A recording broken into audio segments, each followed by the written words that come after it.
Hello students, today's topic is physico-chemical characteristics of water. Physico-chemical characteristics of water. ये fifth semester जो है हमारा skill development course, उसका second unit of water pollution and control, उसका 2.1 question number 2.1 है ये, जिसका physical and chemical characteristics of water को हमने पढ़ना है। पहले थोड़ा सा हम पढ़ेंगे कि वाटर क्या होता है। वाटर क्या चीज़ है। Water is a transparent, tasteless, odourless and nearly colourless chemical substance which is the main constituent of Earth streams, lakes, oceans, fluids and most of living organisms. देखो, हमारे सोलर सिस्टम में इस समय 8 प्लैनेट्स हैं। उसमें से वाटर की वजह से ही, अर्थ पे वाटर है, उसकी वजह से ही यहाँ पर लाइफ पॉसिबल हो पाई है। और वाटर क्या चीज़ है, ये टेस्टलेस होता है, अडोरलेस होता है, कोई स्मेल भी नहीं होती इसकी जनरली, जो है ट्रांसपेरेंट होता है, देख सकते हैं इसमें हम गिलास में पानी डालते हैं आर पार, और तो इसमें क्या है, वो कलर नहीं होता, कलरलेस होता है ये। तो ये क्या है, it is vital for all non forms और लाइफ, इवन इट प्रोवाइड, क्या है कि ये लिविंग बीइंग के लिए सबसे इम्पोर्टेंट है ज़िंदा रहने के लिए। चाहे ये कोई एनर्जी नहीं देता, पानी पीने से हमें कोई एनर्जी या कैलोरीज नहीं मिलती हैं, जो कैलोरीज हैं, कैलोरीज नहीं मिलती, तो लेकिन फिर भी क्या है कि ये सब लाइफ के लिए, ज़िंदा रहने के लिए सबसे इम्पोर्टेंट सब्सटेंस है अर्थ पर और इस यूनिवर्स में भी। Human body has about 65% of water. हमारे ह्यूमन बॉडी में 65% ऑफ वाटर है, और कुछ प्लांट्स ऐसे हैं जिसमें 95% ऑफ वाटर प्रेजेंट होता है। वाटर का केमिकल फार्मूला जो है वो है H2O, 2 हाइड्रोजन और 1 ऑक्सीजन मिलता है और फिर वाटर बनता है। तो वाटर मॉलिक्यूल जो होता है ये लीनियर फॉर्म में नहीं होता, क्योंकि जो इस पर ऑक्सीजन होता है ये इलेक्ट्रोनेगेटिव होता है, और जो हाइड्रोजन होते हैं इलेक्ट्रो पॉजिटिव होते हैं। इसको पोलर मॉलिक्यूल बनता है ये। तो इस टाइप तो इसमें क्या होता है कि इसकी वजह से, पोलरिटी की वजह से, इसके जो बॉन्ड हैं या क्या है, ये इसका जो है लीनियर जो बॉन्डिंग नहीं होती।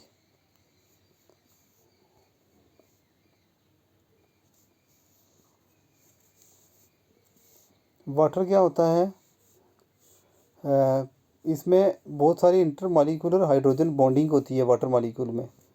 वाटर जो है एज ए यूनिवर्सल सॉल्वेंट इसको हम मानते हैं, क्योंकि मैक्सिमम जो कंपाउंड्स मतलब इसमें घुल जाते हैं, जैसे साल्ट, शुगर हम बोलते हैं, एसिड्स, अल्कलीज, गैसेस कुछ, मतलब ऑक्सीजन, कार्बन डाइऑक्साइड वगैरह।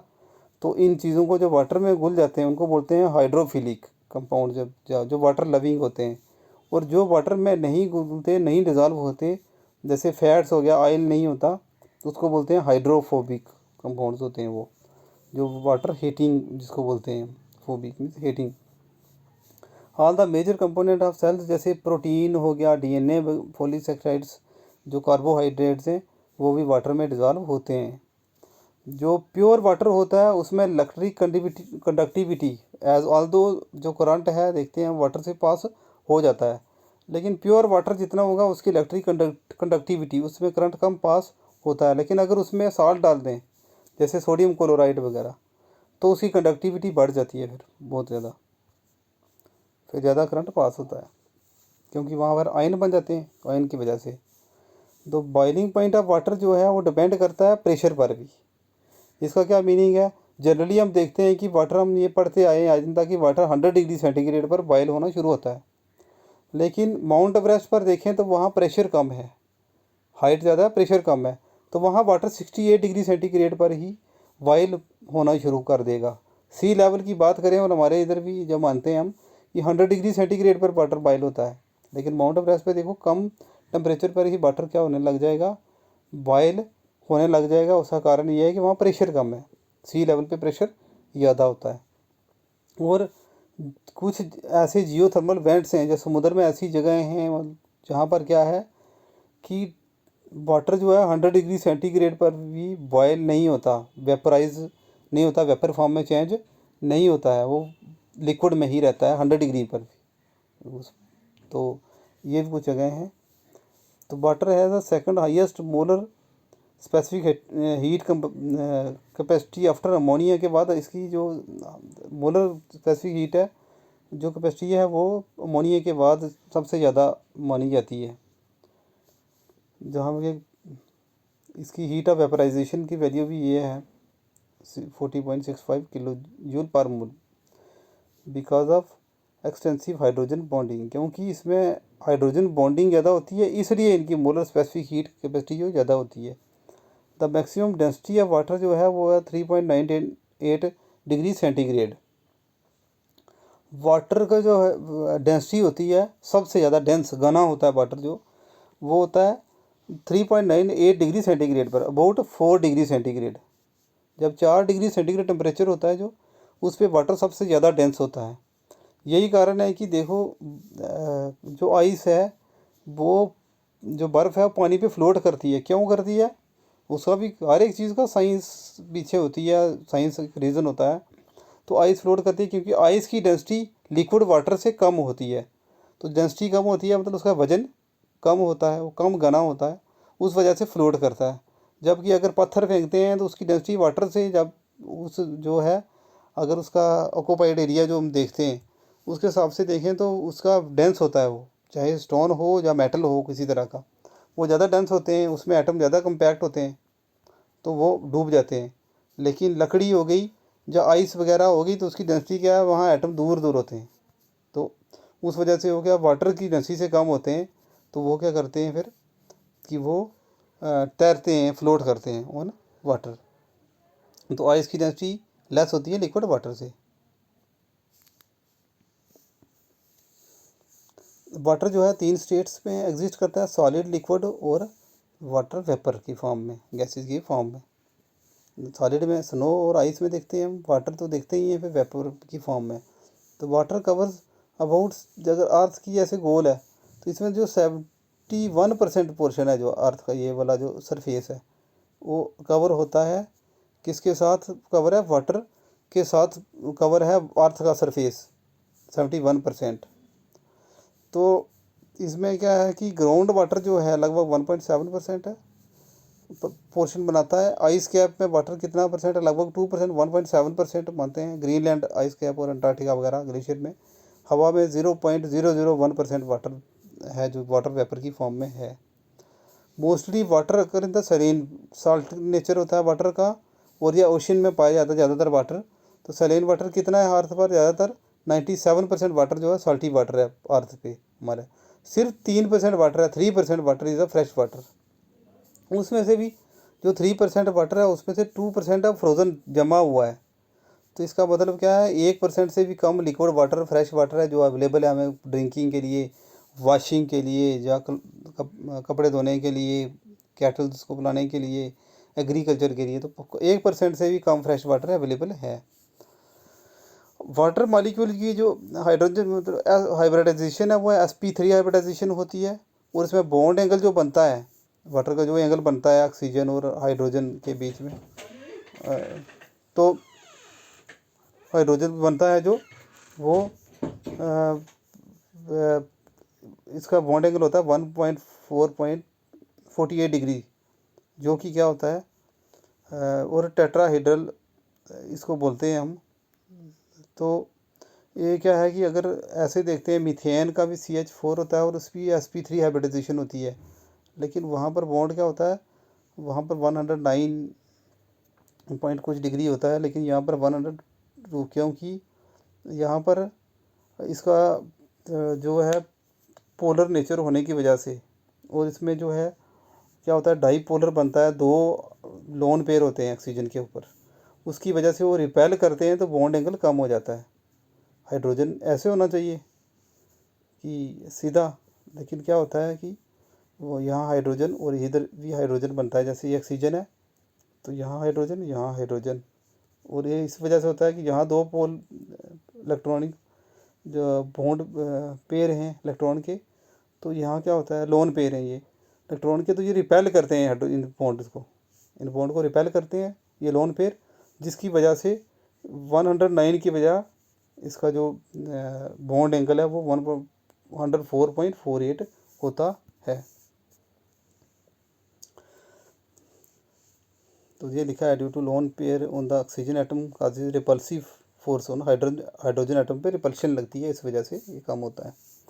तो अब आ जाते हैं, ये तो थोड़ा सा था जनरल जो है, ये हमारी इंट्रोडक्शन थी वाटर क्या होता है, ये वाटर क्या होता है। इतना डिटेल में जाना नहीं है, लेकिन आपने थोड़ी सी नॉलेज के लिए ये सारी चीज़ें पता होनी चाहिए। अब जो हमारे सिलेबस के अकॉर्डिंगली कि फिज़िकल करेक्ट प्रॉपर्टीज़ क्या है वाटर की एंड केमिकल प्रॉपर्टीज़ क्या है वाटर की, तो उसमें क्या है, पहला आ जाता है जी टर्बिडिटी। टर्बिडिटी क्या होता है, इट इज़ द क्लोडीनेस और हेजीनेस ऑफ ए लिक्विड। जैसे हवा में धुआं आ जाता है या पोल्यूशन की वजह से या वगैरह, तो वो ऐसे क्लोड आ जाता है या ऐसे धुंधला धुंधला दिखता है या फॉग आती है। उसी तरीके से वाटर में जो आता है क्लोडीनेस या हेजीनेस वाटर में, तो उस वो किसकी वजह से आता है, कुछ ऐसे मटेरियल होता है, पार्टिकल्स आ जाते हैं जिनको हम खासकर नेक्ड आई से भी नहीं देख पाते, तो उनकी वजह से होता है। तो उसको बोलते हैं फिर वाटर क्या हो गया, टर्बिड हो गया। जब मिट्टी वगैरह जब पानी जब हो जाता है, साफ़ नहीं रहता, ट्रांसपेरेंट नहीं रहता, तो वाटर को बोलते हैं हम टर्बिड वाटर है ये। तो वाटर को टर्बिडिटी को मेज़र करते हैं। टर्बिडिटी जो है वो क्या बताती है, वाटर की क्वालिटी। जितना ज़्यादा वाटर टर्बिड होगा उतना ही ज़्यादा वाटर ख़राब है, मतलब उसकी क्वालिटी अच्छी नहीं है। और टर्बिडिटी मेज़र करते हैं NTU में, नेफेलोमेट्रिक टर्बिडिटी यूनिट। तो नेफ्लोमीटर होता है जो इंस्ट्रूमेंट है, वो टर्बिडिटी को मेज़र करता है और ये यूनिट है टर्बिडिटी का। तो एंशियंट टाइम में क्या करते थे, जैक्सन टर्बिडिटी यूनिट्स यूज़ किया करते थे टर्बिडिटी को मेज़र करने के लिए। तो जो कि it is also measured by turbidity को फर्माजीन टर्बिडिटी यूनिट भी से भी मेज़र करते हैं, जिसको ये क्या इंटरनेशनल स्टैंडर्ड यूनिट है ये FTU। तो इसके अलावा इन लेक्स में जो बड़ी बड़ी झीलें वगैरह हैं, वहाँ पर क्या करते हैं, एक सैची डिस्क होती है, सैची डिस्क होती है, उसके थ्रू हम टर्बिडिटी को मेज़र करते हैं। ऐसे डिस्क होती है और वाइट और ब्लैक शेप की होती है ऐसे। तो उसमें क्या करते हैं कि हम उसको पानी में ऊपर लगा होता है ऐसा हुक, और उसको डुबोते जाते हैं पानी के, और जितने डेप्थ में हो जाता है और जब वो इनविजिबल होता है, पता चलता है वहाँ का, वो फिर मेज़रमेंट करते हैं कितनी डिस्टेंस पे, कितने लेंथ पर वो जाकर डिसअपियर हुआ। तो उस हिसाब से फिर क्या करते हैं, उस सैची डिस्क के थ्रू मेज़र करते हैं टर्बिडिटी।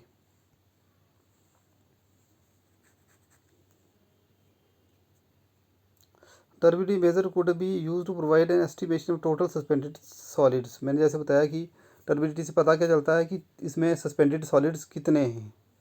और अकॉर्डिंग टू WHO क्या कहता है, वर्ल्ड हेल्थ ऑर्गेनाइजेशन जो है, कि ड्रिंकिंग वाटर की जो है वो टर्बिडिटी मतलब नेफ्थोलीमेट्रिक टर्बिडिटी यूनिट NTU जो है 5 NTU से ज़्यादा नहीं होना चाहिए। और 1 NTU अगर है तो वो क्या है, वाटर आइडियल है फॉर ड्रिंकिंग के लिए। तो पोर्टेबल जो वाटर है उसका कितना होना चाहिए, 1 NTU। और अगर 5 NTU से ज़्यादा है तो वाटर जो है वो पीने लायक नहीं है, उसको पोर्टेबल वाटर हम नहीं कह सकते। उसके बाद आता है हमारा टर्बिडिटी के बाद कलर। ये है फिज़िकल प्रॉपर्टीज़ ऑफ वाटर की क्या क्या हैं। तो कलर जो है वाटर का क्या होता है, ज़्यादातर तो बताया कि कोई कलर नहीं, वाटर कलरलेस होता है, colour of water very with. लेकिन वाटर का कलर कंडीशन के साथ चेंज होता रहता है कि कहाँ पर वाटर प्रेजेंट है। जैसे जो अगर छोटे क्वांटिटी में देखें गिलास में, तो हमें वाटर सामने क्या दिखता है, कलरलेस। और प्योर वाटर जो है हम कहाँ देखते हैं, लेक्स में देखते हैं या समुद्र वगैरह देखते हैं, तो स्लाइटली क्या होता है, ब्लू कलर में दिखता है, ब्लू कलर में दिखता है। और उसका कारण क्या होता है कि वाटर क्या करता है, अब्जॉर्प्शन और स्कैटरिंग करता है वाइट लाइट की। लेक्स एंड ओशंस क्यों अपीयर होते हैं, उसका कारण ये होता है कि water reflect the colour of the sky. Blue colour का पानी क्यों दिखता है हमें, लेक्स में भी क्यों दिखता है, क्योंकि स्काई का कलर क्या होता है, ब्लू जो है, उस वजह से वो ब्लू कलर का जो है ये वाटर जो है जब रिफ्लेक्ट करता है रिफ्लेक्शन के थ्रू जो स्काई की, तो वाटर क्या दिखता है हमें, ब्लू कलर का।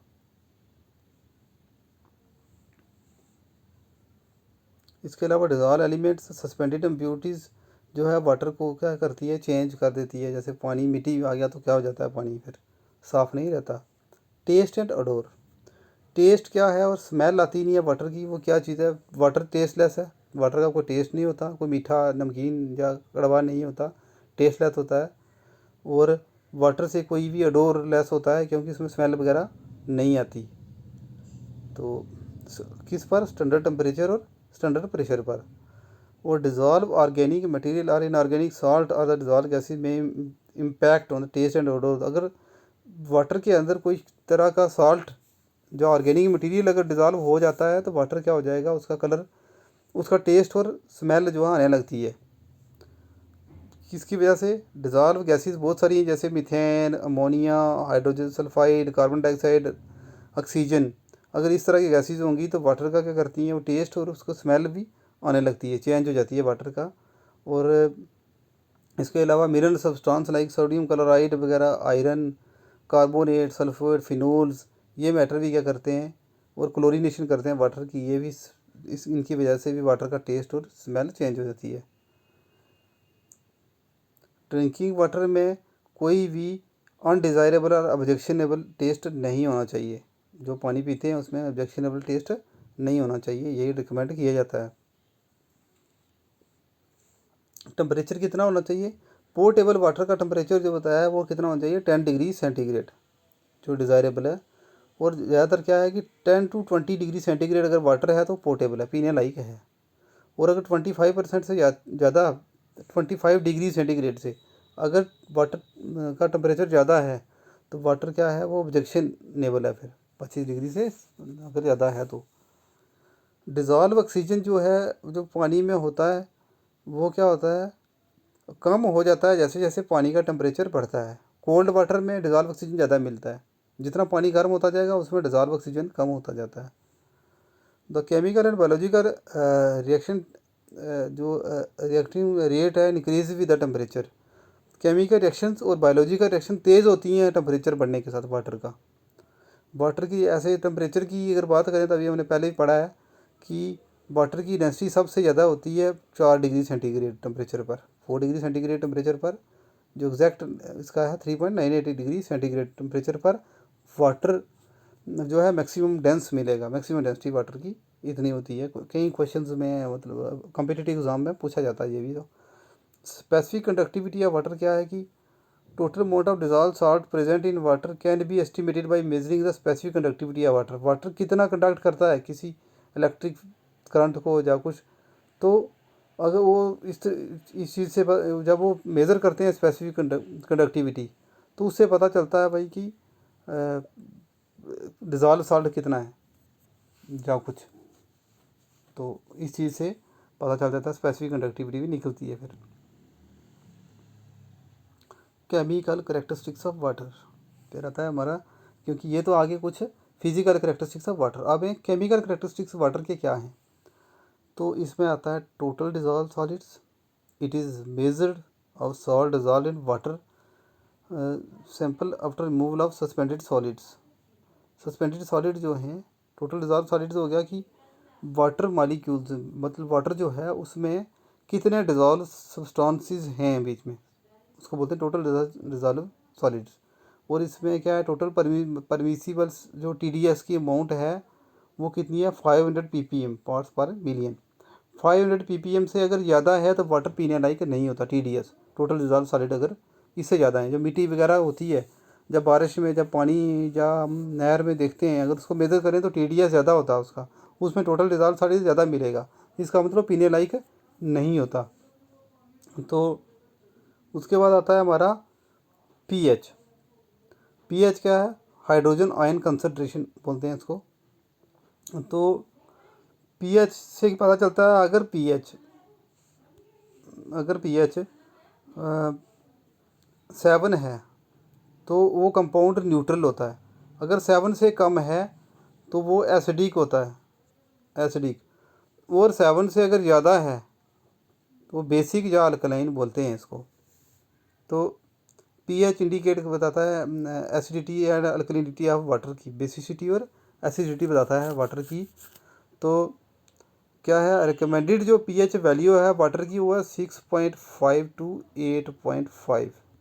इतना जो है अगर वाटर का पीएच है तो वो क्या है वाटर पीने लायक होता है। अगर 6.5 से लेकर 8.5 लगभग न्यूट्रल के आसपास अगर रहे यहाँ पर, तो ये जैसे न्यूट्रल वैल्यू क्या है 7 है, तो इसकी और 0 से लेकर 14 तक हम मेज़र करते हैं पीएच को। और अगर 7 से कम है तो, और एचडी का 7 से ज़्यादा है तो बेसिक है। और इसके आसपास 6.5 से लेकर 8.5 के बीच में ये वाले पोर्शन में अगर है इतना पीएच है वाटर का, तो वो क्या है पोर्टेबल है, पीने लायक पानी होता है। हार्डनेस ऑफ वाटर क्या मेजर करते हैं, ये भी केमिकल करेक्टरिस्टिक है वाटर का। It is the presence of calcium and magnesium salt present in water. Calcium कितना प्रेजेंट है और मैग्नीशियम प्रेजेंट है, जो साल्ट प्रेजेंट होते हैं वाटर में, उससे पता चलता है वाटर के हार्डनेस का। क्वेश्चन भी आता है कई बार कि वाटर की हार्डनेस कैसे निकालते हैं, तो कैल्शियम और मैग्नीशियम की जगह। Chloride present in the form of sodium chloride, जो हम टेबल साल्ट होता है जो घर में, उसको बोलते हैं टेबल साल्ट। उसका फॉर्मूला क्या है NaCl, सोडियम क्लोराइड।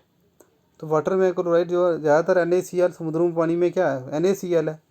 तो ये भी वाटर में प्रेजेंट होता है। Increase in the concentration of chloride worsen the water quality make it unfit. अगर जब सोडियम क्लोराइड अगर बढ़ जाएगा तो फिर भी पीने लायक नहीं मिलता। अगर समुद्र में इतना पानी है लेकिन वो पीने लायक नहीं है, उसमें सोडियम क्लोराइड की कंसनट्रेशन क्या है ज़्यादा है।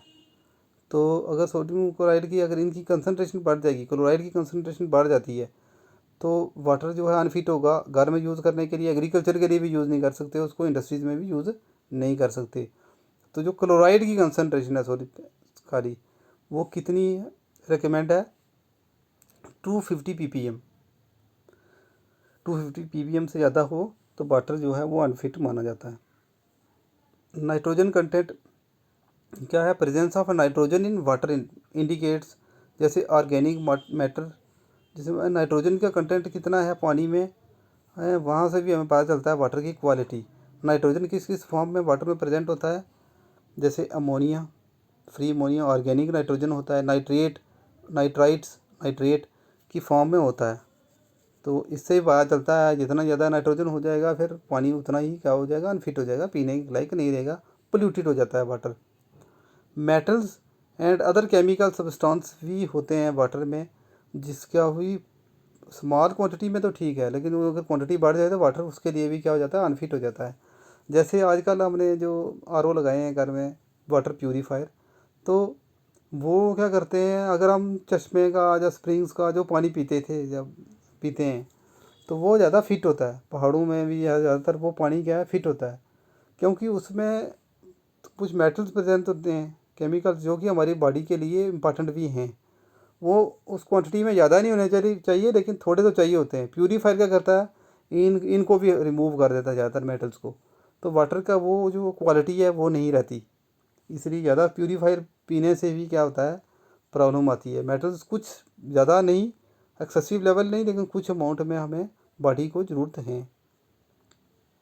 बहुत सारे वाटर जो पानी में होने चाहिए और कितनी क्वांटिटी में होने चाहिए उसका ये टेबल है कि कितना कितना चाहिए। जैसे आयरन का है ppm कितने में, मैक्सिमम जो लिमिट है 0.3 ppm की फॉर्म में होना चाहिए।